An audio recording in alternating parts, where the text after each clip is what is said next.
নির্বাচন পরবর্তী রাজধানীর আইন শৃঙ্খলা পরিস্থিতি স্বাভাবিক রয়েছে। চলছে পুলিশের টহল ও তল্লাশি কার্যক্রম। সতর্ক অবস্থানে আইন শৃঙ্খলা বাহিনী।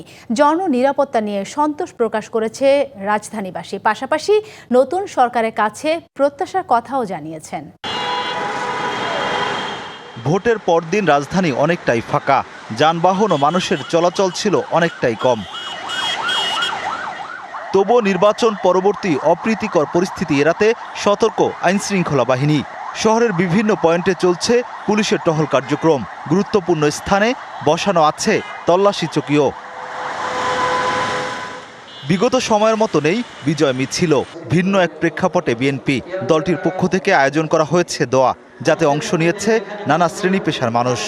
আজকে জুমার নামাজ পড়তে এসে নতুন যে সরকার গঠন হতে যাচ্ছে সেই সরকারের পক্ষে দোয়া চাওয়া হয়েছে। আজকে আল্লাহর কাছে এই দোয়াটাই করছে, আল্লাহ যারে প্রধানমন্ত্রী হিসাবে আপনি কবুল করছেন সে যেন দেশটারে সুন্দরভাবে দিনের উপরে সুন্দরভাবে চালায়, সবার মন জোগাইয়া চালায়। জনসাধারণ বলছেন, এবারের শান্তিপূর্ণ নির্বাচন নতুন এক দিগন্তের সূচনা হলো। প্রত্যাশা করেন নতুন সরকার গড়ে তুলবে আকাঙ্ক্ষার বাংলাদেশ।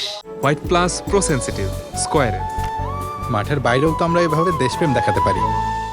খাদ্য, বস্ত্র, স্বাস্থ্য, শিক্ষা, বাসস্থান, এই 5টি মৌলিক অধিকার যেন নবনির্বাচিত সরকার বাস্তবায়ন করেন। আমাদের দ্রব্যমূল্যের যেন ক্রয় ক্ষমতার মধ্যে থাকে, ডাল ভাত খেয়ে যেন আমরা বেঁচে থাকতে পারি, এটাই আমাদের প্রত্যাশা। একই সঙ্গে বিএনপি জননিরাপত্তা, দ্রব্যমূল্য নিয়ন্ত্রণে কাজ করবে বলেও প্রত্যাশা তাদের। Rakib Hossain, DBC news, Dhaka.